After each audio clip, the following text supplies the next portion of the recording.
সমুদ্রের এই গর্জন, সমুদ্রের এই ডাক, আমি যেন বারে বারে এই টানে ছুটে আসি। আমাকে ভীষণ টানে এই সমুদ্রের গর্জন, সমুদ্রের ডাক। কি মিষ্টি একটা আওয়াজ, দেখুন আপনারা শুনুন, অপূর্ব সুন্দর, দারুণ সুন্দর। আপনারাও এনজয় করুন। আমি যতটুকু পারলাম।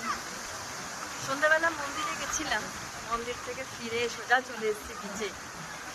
বিচের এই ভাইবসটা নেওয়ার জন্য। প্রচণ্ড সুন্দর একটা আশা করি আপনাদেরও ভীষণ ভালো লাগে। অনেকের অবশ্য পাহাড়, সমুদ্র ভ্যারিয়েশন